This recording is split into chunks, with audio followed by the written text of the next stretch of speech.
Notre invitée aujourd'hui, Coralie Dussart. Coralie, je rappelle que vous êtes la CEO du cabinet de marketing digital SPAG.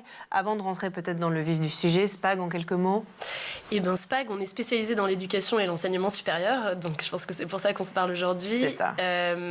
Et nous, on vient aider les grandes écoles à recruter les talents qu'ils souhaitent, soit en France, soit à l'étranger, sur certains programmes, via toutes les techniques du digital, donc un peu ce que vous avez commencé à citer jusqu'à maintenant. En introduction, alors un cabinet de marketing digital qui accompagne justement des acteurs majeurs du monde de l'éducation, ça paraît assez obscur et justement on va en parler parce que les méthodes de recrutement justement de ces écoles changent complètement. Vous travaillez avec Schema, notamment avec l'école des Mines, l'Institut catholique de Paris, me semble-t-il. De Lille. De Lille. Avec Polytechnique aussi. C'est ça. Et des écoles hors contrat aussi. Voilà. Alors quelles sont les problématiques communes que vous rencontrez dans ce secteur auprès de ces acteurs ? Dans les problématiques principales qu'il y a dans l'enseignement supérieur aujourd'hui, c'est qu'il y a pléthore de formations, ça c'est le premier sujet. Donc en fait, les écoles se doivent d'être claires sur ce qu'elles proposent et se différencier. Donc les grandes écoles d'ingénieurs, de commerce et autres qu'on connaît, elles ont beaucoup de formations dans plusieurs pays, des campus, et les étudiants se perdent en fait, ne voient pas la différence. Donc leur enjeu, c'est aussi d'émerger hors classement, parce que sinon, le seul moyen pour les étudiants de choisir leur école, c'est uniquement le classement des grandes écoles. Et donc, de montrer leurs points différenciants, qu'est-ce qu'elles offrent de plus, est-ce que c'est la vie de campus, est-ce que c'est les alumni, est-ce que c'est le network, est-ce que c'est justement une prise de position dans la société. Il y a des écoles qu'on accompagne comme Schema qui sont très innovantes. Et donc, c'est comment on fait savoir ce savoir-faire aux étudiants. Et donc, nous, on est là pour aider sur ce faire savoir, parce qu'il y a plein de manières différentes de le faire, mais c'est émerger avant tout. Je pense que c'est un des gros sujets. Donc il y a des vraies difficultés aujourd'hui pour les établissements à attirer les bons étudiants. Il y a effectivement pas mal de difficultés parce qu'il y a beaucoup d'acteurs. Il y a aussi des nouveaux acteurs qui se créent. Or, il y a les écoles très traditionnelles, reconnues, bien classées, qui ont déjà fait leurs preuves et qui doivent montrer qu'elles changent et qu'elles vont vers l'avenir et qu'elles ne sont pas uniquement vers le passé. Et puis, il y a aussi toutes ces nouvelles écoles qui se créent avec des nouvelles formations très à la pointe, du hors-contrat, ce qui leur laisse aussi un peu plus de liberté sur comment elles peuvent communiquer, qui sont aussi parfois un peu plus à la pointe en marketing digital ou qui permettent, qui se donnent les moyens d'investir pour recruter des candidats puisqu'elles n'ont pas ce que les autres écoles ont. Et puis les universités dans tout ça qui doivent aussi tirer leur épingle du jeu. Et puis tout ça avec les équipes en place, les process, les contraintes budgétaires, ressources qu'ils ont. Il y a un peu de travail en tout cas sur ce sujet, c'est ce qu'on comprend effectivement. Alors est-ce qu'on sous-estime encore aujourd'hui peut-être le rôle du marketing dans ces institutions d'éducation ? Alors moi je trouve que c'est en train de changer depuis quelques années. Donc nous on répond à pas mal d'appels d'offres publics des acteurs de l'enseignement, donc qui montrent aussi déjà qu'ils font la démarche eux-mêmes d'aller chercher, leurs équipes sont formées, ils ont des équipes en marketing digital. Comme je disais, tout ce qui est un peu nouvelles écoles, nouvelles formations, eux sont très au fait et puis ont des vrais enjeux business, donc ils font tout de suite appel au marketing digital. C'est plutôt on va dire les écoles bien ancrées, les grandes écoles qui, elles, doivent prendre ce pas-là. Mais oui, ils s'y mettent. C'est un peu sous-estimé dans les équipes, dans les recrutements en interne, mais ils arrivent à se faire accompagner par des acteurs comme nous. Donc ça va dans la bonne direction. Ça va dans la bonne voie.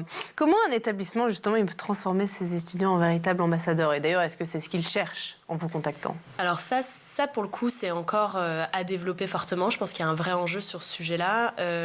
Aujourd'hui, en marketing digital, on parle de User Generated Content, UGC. Je pense qu'aujourd'hui, côté école, on peut faire du Student Generated Content. C'est ce qu'on fait, ce qu'on essaye de faire avec des écoles comme Schema, par exemple, ou d'autres écoles d'ingénieurs. C'est de mettre les étudiants des écoles au service de la promotion de l'école et de leur campus, parce que c'est les mieux placés pour parler à d'autres étudiants. D'accord.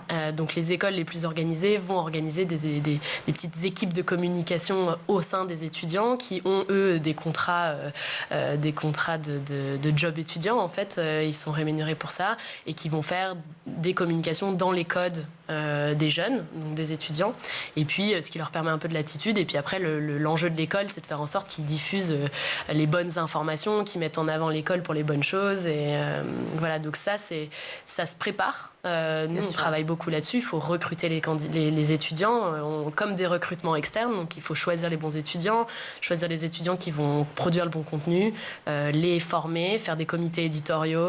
J'imagine un peu comme votre métier pour leur dire voilà, les grands sujets sur lesquels ils peuvent intervenir, leur donner les codes, parce que tout le monde n'a pas les mêmes niveaux, même sur l'utilisation d'Instagram, de TikTok. Bien sûr. Parce qu'on a un peu... Voilà, mais c'est moins corporate, donc il n'y a pas de charte. Il faut les guider, mais pas non plus les forcer. Un peu comme des influenceurs internes. C'est ce que j'allais vous dire. Est-ce que vous êtes en train de transformer certains élèves en influenceurs au service, en tout cas, de leur école ? Ouais, je pense que ça, c'est un des enjeux principaux à faire parce que pour parler, rien de tel que des gens qui sont insiders et qui ont envie de le faire.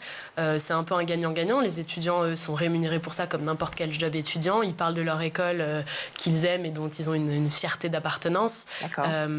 Et donc oui, c'est juste que il faut que ça se professionnalise un petit peu plus pour que ça ait vraiment de l'impact. Il y a des écoles qui prennent ce tournant-là, comme Schema. Il y en a d'autres qui ne l'ont pas encore pris. Tous les étudiants ne sont pas prêts à parler aussi non plus et à prendre leur réseau perso. Mais il y en a qui sont très bons, qui ont très envie de le faire et c'est une belle vitrine pour l'école. C'est quelque chose qui existe à l'étranger ? Oui, je pense un petit peu plus dans les pays anglo-saxons, enfin, je dirais plutôt les États-Unis, le Canada, beaucoup la Chine aussi, l'Asie. Voilà, en Europe, on est encore un petit peu conservateur. Mais pour des écoles qui ont des enjeux internationaux, c'est super important d'arriver à parler aux étudiants étrangers qui veulent attirer avec des étudiants qui ont fait ces démarches-là, des Chinois qui ont fait la démarche de venir sur des campus en France, pareil, des personnes d'Amérique latine, des États-Unis. Ils arrivent beaucoup plus à se projeter quand c'est des personnes qui ont fait le même choix qu'eux. Voilà. Donc il y a un enjeu de bien recruter, de diversifier, de parler à tout le monde, tous les programmes. Quoi. Donc ça veut dire que la marque d'une école, elle est devenue presque aussi importante que son classement académique Alors je ne sais pas si dans les faits, ça dépend pour quel programme. On a quand même encore les programmes grandes écoles, je parle en France principalement, qui sont principalement régis par les classements. Mais les très bonnes écoles et les grandes écoles pour lesquelles on travaille, on parle de Polytechnique, les mines, Schema, à notre échelle par rapport à ce qu'on connaît, vont essayer aussi de faire valoir ce qu'ils savent faire au niveau des prépas, des personnes qui sont en prépa, pour qui le classement est très important, mais il faut essayer d'aller au-delà du classement. Donc les professeurs de prépa, les dirigeants de classes préparatoires sont importants là-dessus aussi, parce qu'ils aident les étudiants à faire leur choix. Pour tout ce qui est autre formation, autre type de master ou autre type de formation un peu plus exécutive, etc., le classement reste important. Après, c'est plutôt les opportunités et de plus en plus le sens, un peu qu'est-ce qu'ils vont proposer sur les nouvelles technologies, sur les enjeux d'impact, de transformation. Donc voilà, quels sont les nouveaux programmes qu'ils vont mettre en place, qui sont les professeurs, voilà. Et puis nous, on essaye aussi de démocratiser les débouchés derrière, parce que ça reste un des sujets. C'est ce que j'allais vous dire. Est-ce qu'aujourd'hui, un jeune qui remplit son dossier sur Parcoursup et qui veut postuler à telle ou telle école, au-delà de postuler parce qu'il a peut-être entendu parler de l'école, par le biais d'un étudiant ambassadeur, il se dit peut-être, ok, c'est très intéressant et l'école, elle est super, mais qu'est-ce que je peux faire après ? Ça, c'est un vrai point, effectivement. Il ne faut pas sous-estimer non plus dans cette prise de décision au moment de Parcoursup les prescripteurs, qui sont les parents, ou ceux qui vont payer les écoles et qui vont soutenir les étudiants dans la suite de leurs études. Donc nous, on travaille aussi beaucoup là-dessus. Par exemple, je peux donner un autre exemple avec une école de com sur laquelle on a travaillé, qui s'appelle l'ISTC, qui est une des top 5 écoles de com françaises, où on a beaucoup travaillé sur quels sont les débouchés des métiers de la communication, parce que beaucoup de parents avaient un peu peut-être de peur, ne savaient pas très bien ce que voulait dire une école de com. Alors certes, il y a le programme, qu'est-ce qu'on y apprend, mais derrière, qu'est-ce que ça veut dire ? Donc on a beaucoup sollicité les alumni pour donner des exemples de débouchés après quelques années. Et donc pour ça, on fait des livres blancs, enfin on fait des techniques de marketing digital qui sont assez classiques, qu'on va diffuser sur LinkedIn pour aller toucher les parents, par exemple, qui se reconnaîtront dans « Ah, mon fils veut faire une école de com, donc je vais télécharger ce livre blanc, ça m'aidera à l'accompagner. » Voilà, donc ça, c'est des démarches qu'on fait aussi côté prescripteur.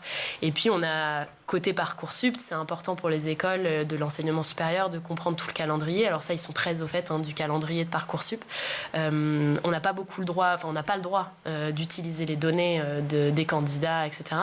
Donc il faut ce que je voulais dire, c'est qu'ils n'ont pas beaucoup de temps de communication. Donc il faut que ça soit très rythmé, très réglé entre les périodes de choix pour avoir de l'impact, pour être présent dans la prise de décision. C'est une vraie stratégie. Ouais, c'est une vraie stratégie qui se prépare bien en amont. Nous, on prépare là maintenant les stratégies de l'année prochaine. 2026. Ouais. Effectivement, Jeanne nous parlait de l'intelligence artificielle. Est-ce qu'aujourd'hui, vous l'utilisez, cette IA, au service justement de la communication et des actions marketing qui sont menées par les écoles supérieures ?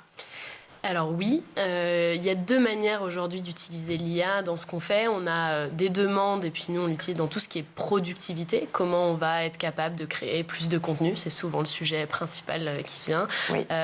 Donc en interne, comment en fait l'IA va aider les équipes à être plus productives, à mieux cerner les besoins, à mieux rédiger, à être plus présent. Et donc pour créer par exemple ce qu'on appelle des petites content factories, en tout cas c'est des process améliorés en réalité avec l'IA. Et la deuxième partie c'est plutôt une IA expérientielle, plutôt externe, plutôt ça aide les écoles justement à se mettre en avant et à expliquer leur différenciation. Donc en fait on nous demande souvent de créer des IA qui vont créer une expérience digitale pour les candidats ou pour les étudiants. Donc ça peut être des IA qui vont projeter les étudiants dans leur futur une fois qu'ils ont fait l'école. Ça peut les projeter dans leur vie, quelle sera l'école. Voilà, donc c'est assez créatif, ça peut être divers et varié. Mais je pense que c'est les 2 cas d'usage les plus courants aujourd'hui de l'IA dans le milieu de l'enseignement. Et je pense que le deuxième a vraiment sa place parce que dans ce souci de se diversifier, enfin en tout cas d'être perçu comme différent et d'expliquer sa singularité pour l'enseignement supérieur, l'utilisation de l'IA, c'est un bon moyen de toucher les étudiants.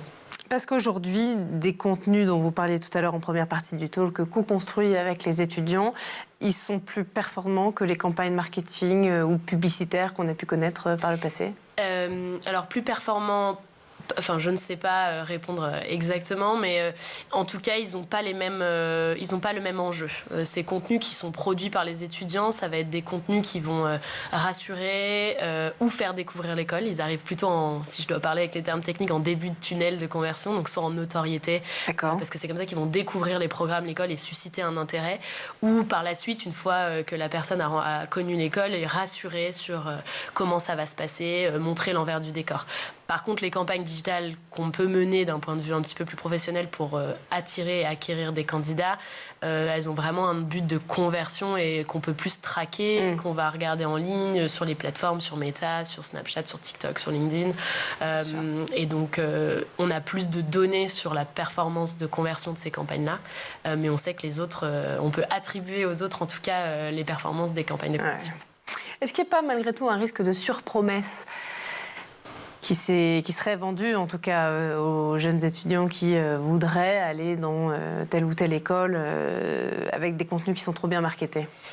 Ça, c'est difficile de juger pour moi, surtout quand on est marketeur. Le marketing, c'est quand même En tout cas, le marketing pour les grandes écoles, aujourd'hui, il est de mettre en avant les points saillants des grandes écoles et d'aider à la clarification de l'offre. Je pense que c'est le gros enjeu plutôt que juste de faire savoir qu'on existe et la notoriété.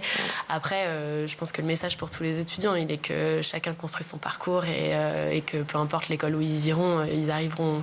Voilà, ils pourront faire quelque chose de bien après, en tout cas qui leur plaira, mais en tout cas, c'est de les guider vers ce qui a le plus de sens pour eux. En fait, le sens, aujourd'hui, prend beaucoup de place dans les choix des écoles, des candidats. Le sens ou même les choix stratégiques des écoles. Ils sont beaucoup plus regardants que juste les classements. Donc c'est aussi... Mais on ne peut pas influer quand on fait du marketing sur la création des programmes et sur le choix des professeurs, mais en tout cas, on peut mettre en avant les belles initiatives qui sont faites parce qu'il y a beaucoup d'initiatives qui sont faites par les écoles. Maintenant, voilà, il y a quand même beaucoup de choix. C'est ce que ça veut dire que les salons de l'étudiant, de l'orientation, c'est fini, c'est du passé? Alors ça, je pense pas. Pour le coup, on le voit chez tous nos clients dans l'enseignement supérieur. Le terrain, aujourd'hui, est quand même le meilleur moyen pour faire comprendre, pour expliquer en détail, pour prendre le temps de faire du sur-mesure avec les étudiants. Donc, si je dois parler un peu en termes marketing, ce qui convertit mieux, ça reste le terrain. Les portes ouvertes sont hyper importantes pour les écoles. Par contre, il faut mettre en place, ceux qui réussissent le mieux, c'est ceux qui mettent en place des dispositifs marketing autour de leurs portes ouvertes pour faire savoir, pour faire venir les étudiants, les prescripteurs, les parents, et puis pour offrir autre chose que juste une porte ouverte. On a des écoles qui sont assez malines aussi sur leur gestion des portes ouvertes, qui vont ouvrir leur classe, enfin une journée type dans l'école, ou avec plein de nouveaux étudiants qui vont suivre des cours pour vraiment se rendre compte concrètement. Il y en a qui vont recruter sur ces portes ouvertes et parler avant les portes ouvertes sur des... Enfin, nous, on a travaillé là-dessus avec la Cato, la fac de la Cato à Lille, sur Discord, par exemple, avec un forum de recrutement autour du gaming en amont, et puis pour poser toutes les questions et attirer aux portes ouvertes. Donc, le digital joue un rôle aussi vers le physique. Bien sûr. C'est pas que le digital, et puis même je pense que c'est important que les gens sentent le campus, les profs, les élèves, donc les admisseurs et dans les périodes d'admissibles, en tout cas Parcoursup, ont un rôle encore super important. Tout n'est pas à jeter à la poubelle. Non, tout n'est pas. Au contraire, on construit autour. Exactement. Et au-dessus, merci beaucoup en tout cas Coralie Dussart d'avoir été parmi nous aujourd'hui. Je rappelle que vous êtes la CEO du cabinet de marketing digital SPAG. Merci encore. Beaucoup.